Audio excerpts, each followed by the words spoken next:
Bueno, vamos a ver en este capítulo 2, el que estamos analizando de Blecher sobre la conducta. Va a ser importante apoyarnos en el trabajo que realizaron anteriormente en el capítulo 1, porque la idea es empezar a entender estas distintas concepciones y cómo la conducta nos sirve como objeto de análisis, pero vamos a determinar cuáles van a ser sus implicancias educativas. Es decir, no nos interesa estudiar la conducta por la conducta misma, sino que es comenzar a introducirnos en el tema desde la mirada educativa.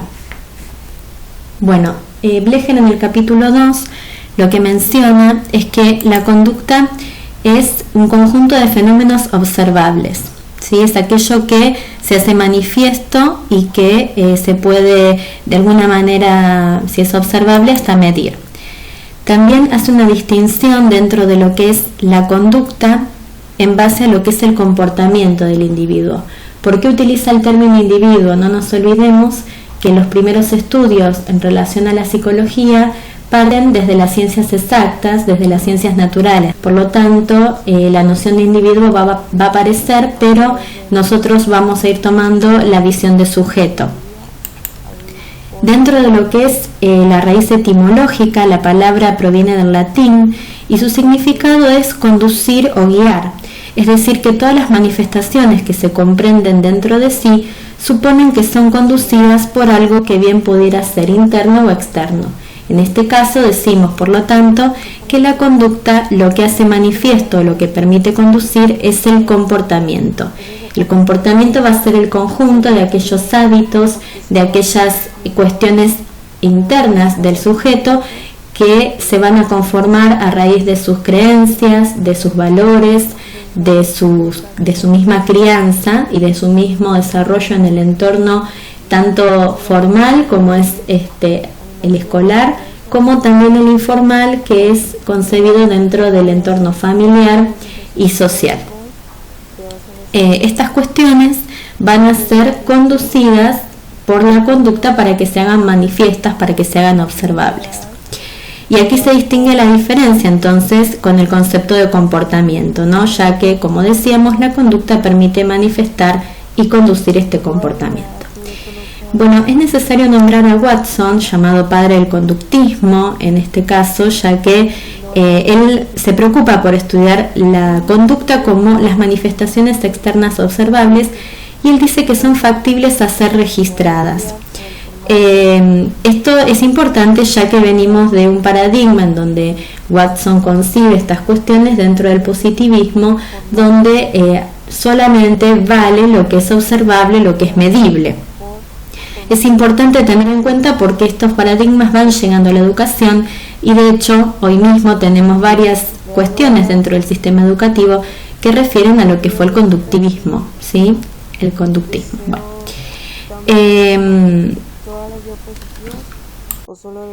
Watson aportó elementos nuevos a la psicología y dentro de lo que es el carácter en las ciencias naturales, como decíamos, oponiéndose a la introspección como método, que en ese momento también afloraba, y a la conciencia como objeto de estudio, dos postulados fundamentales de lo que era la psicología clásica. La conducta entonces dice que es consecuencia de un estímulo que proviene del ambiente. Ya cuando nos adentremos en las distintas teorías, de donde luego se van a desprender las teorías del aprendizaje, vamos a ver que el conductismo entonces desecha aquello que no puede ser observable de manera externa, ¿sí? Por lo tanto, la introspección, de la que hablaba la psicología clásica, no es tomada en cuenta. Y lo que el conductismo plantea es que toda respuesta observable va a ser producto de un estímulo proveniente del ambiente y que va a dar como resultado una respuesta. Bien, partiendo de esta idea y de las diferentes soluciones que se dedican al problema de lo que es la conducta, puede ser guiado tanto por fenómenos psíquicos como por la influencia que ejerce el medio social sobre el sujeto, desde una perspectiva idealista, vamos a entenderlo, y también en contraposición a una concepción materialista. Dentro de la perspectiva idealista, sugiere que la conducta es el resultado de fenómenos psíquicos que se expresan mediante manifestaciones corporales en el medio externo, donde el sujeto se desarrolla. En cambio, la concepción materialista expone que la conducta es un resultado de la influencia social a la que el sujeto está sometido y que se expresa a partir de condiciones psíquicas del mismo. Va a ser importante tener en cuenta estas dos visiones, ya que a partir de allí se van a desprender las demás teorías de aprendizaje que vamos a ir viendo.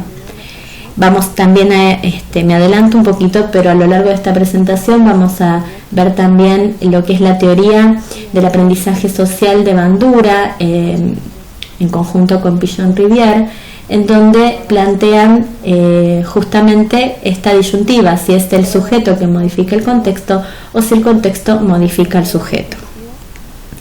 Por lo tanto, va a ser importante entonces, más allá de un enfoque u otro, ya que si nos paramos en uno se minimiza la riqueza del otro, entonces vamos a ir pensando y comprender al ser humano, siendo necesario mirarlo desde el propio movimiento y a través de diferentes posiciones psicológicas. Nuestro estudio de la conducta se hace en función de la personalidad y del indispensable contexto social, del cual el ser humano es siempre integrante. Estudiamos a la conducta en calidad de proceso y no como cosa, es decir, dinámicamente y no como objeto aislado, ¿sí? Sino como manifestación del ser humano. Es por eso que mencionamos que la conducta es funcional, entendiéndose a esa con una finalidad para resolver cuestiones que sean en el ambiente. La conducta implica también conflicto o ambivalencia. No solo puede ser comprendida en función del campo del contexto, dentro del campo y del contexto en el que ocurre, es decir, no podemos estudiar la conducta de modo aislado. Y todo organismo vive tiene a preservar el estado mínimo de integración y consistencia interna, es decir, que va a responder de alguna manera a este medio, ¿sí? De manera coherente, ¿sí? O intenta adaptarse y hacerlo de ese modo. Para este análisis entonces que planteamos de conducta es donde también se plantea en el capítulo 2 de Blecher las áreas de la conducta, ¿sí? Es decir, la conducta no puede ser entendida solamente como una manifestación psicológica, una manifestación, digamos, de la mente, sino que va a ser entendida en diferentes áreas y tampoco solamente a nivel observable, ¿verdad? Por eso es que hablamos de las áreas de la conducta. Lo que las áreas de la conducta nos permite identificar es que esta conducta, que va a ser producto del comportamiento humano en respuesta a lo que es el mundo externo, tiene su origen en cuestiones psíquicas, en la mente, llamada así entonces dentro de lo que es una de las áreas de la conducta, el área 1, en el cuerpo, ya que manifiesta esa conducta, el comportamiento se conduce a través del cuerpo, se hace manifiesto y se lo hace en el mundo externo respecto a lo que es esa manifestación en sí, es decir, está dando respuesta a algo. Por lo tanto, vamos a ver que estas áreas de Filmina también podemos destacar, que es muy importante, que la conducta, si bien interviene en las tres áreas, puede haber un predominio en alguna de esas áreas, ¿sí? En cuanto a lo que ha motivado esa conducta. Son casi siempre coexistentes, pero puede haber, como decía, un predominio en alguna de ellas. Por ejemplo, podemos dar un ejemplo del siguiente modo, como dice en el texto. Cuando una situación del mundo externo provoca ansiedad, el área de la mente es la que capta esta situación, pero la manifestación se realiza en el cuerpo, por ejemplo, a través de sudoración, de palpitaciones, de sensación de ahogo, ¿no? Lo llamado, una situación de ansiedad y una conducta inestable frente a algo que me está provocando el mundo externo.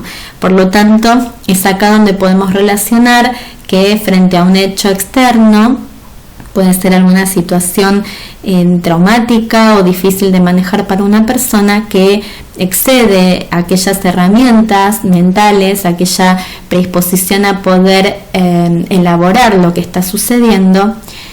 Entonces el cuerpo, a través de los procesos biológicos, naturalmente va a reaccionar a través de distintas expresiones como las que decíamos. Eso es un ejemplo de la interacción entre varias áreas para lo que es la producción de una conducta.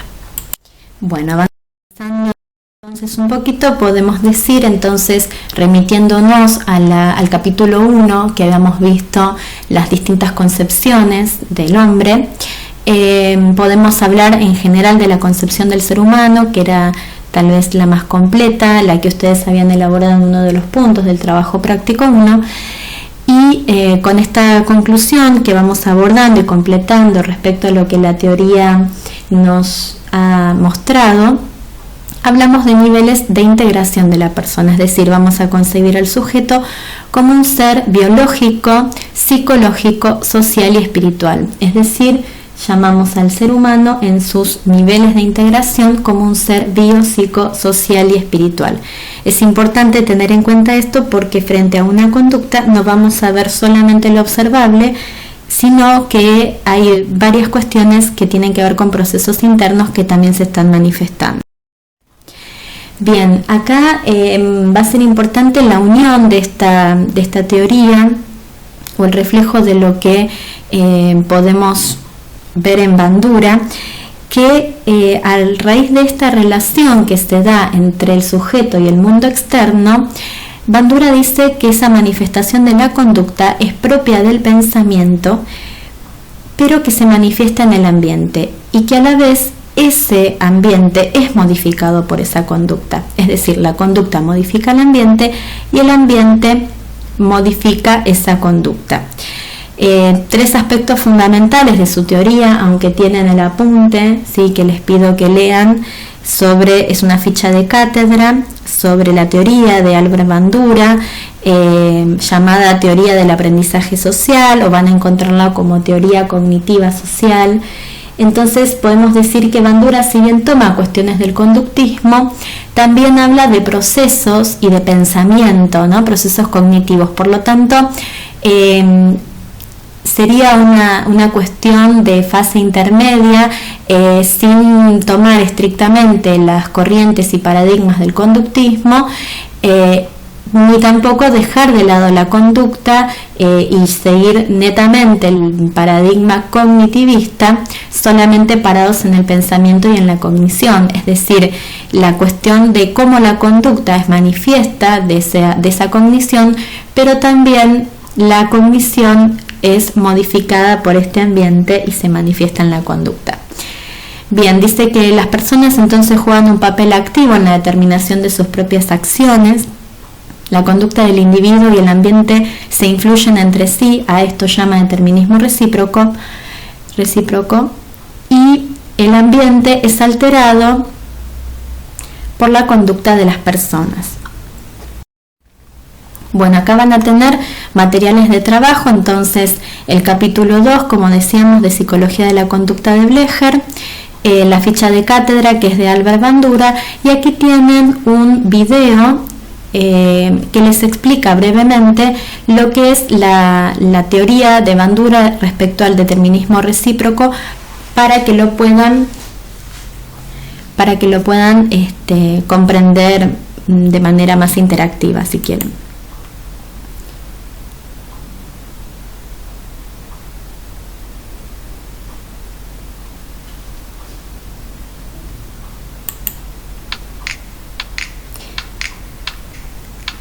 Aquí, entonces, bueno, en síntesis, podemos decir entonces, la conducta la comprendemos en torno al contexto social y en función del mismo, no aislada.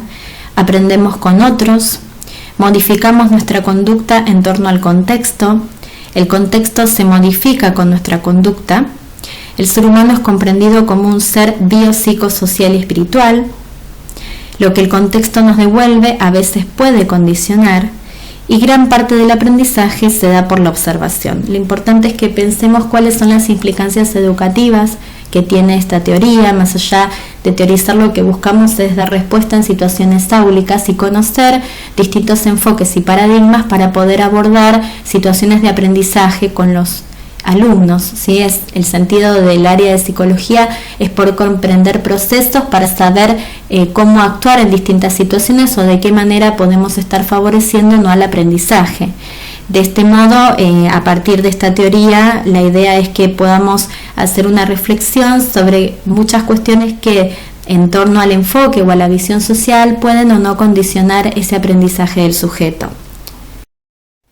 Bien, para reflexionar vamos a ir trasladando estas cuestiones a la elaboración del trabajo práctico número 2, y es aquí las distintas cuestiones a resolver.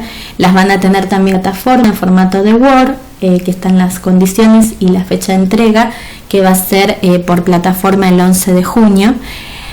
Y las cuestiones tienen que ver con entender cuál es la diferencia entre conducta y comportamiento, como lo fuimos relatando, y por qué es importante esta distinción. Luego, qué importancia tiene el contexto en la manifestación de la conducta. Desarrollen un ejemplo que pueda darse del ámbito educativo, ¿sí? Algún ejemplo que puedan haber vivido como alumno, como docente, los que estén en ejercicio, o que puedan imaginar en situación respecto a los aspectos que vimos de la conducta.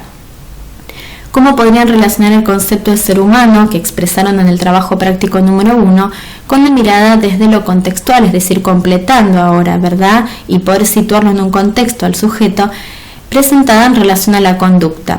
Va a ser a partir del análisis del capítulo 2 del libro Psicología de la Conducta de Blecher.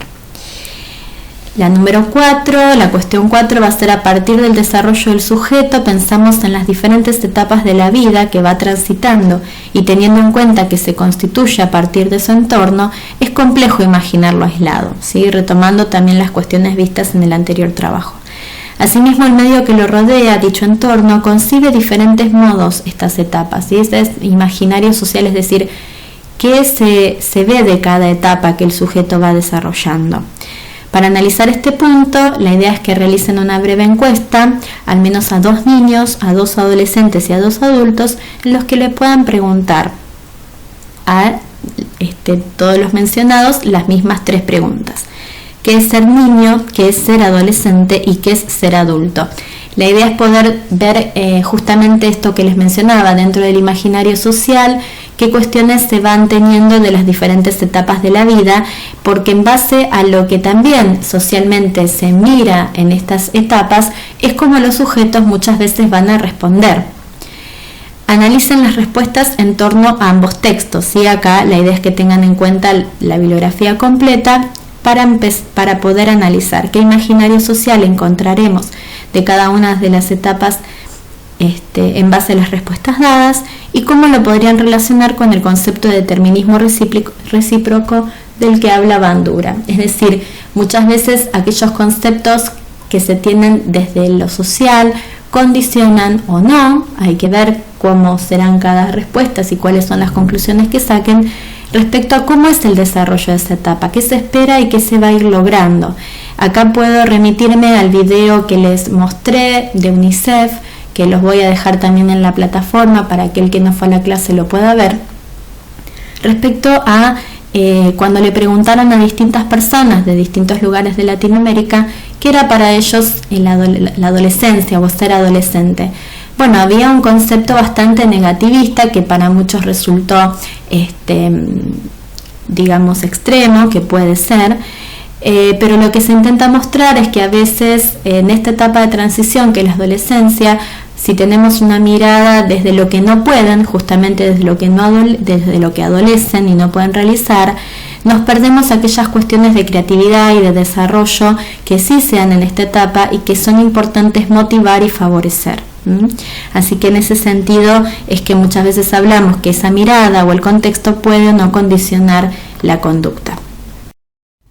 Bueno, la bibliografía entonces va a ser la ficha de cátedra de Bandura, que se refiere a lo que es la teoría del aprendizaje social, que es planteado con Pichon-Rivière, pero bueno, lo vamos a tomar desde Bandura, y el capítulo 2 de Psicología de la Conducta de Blecher.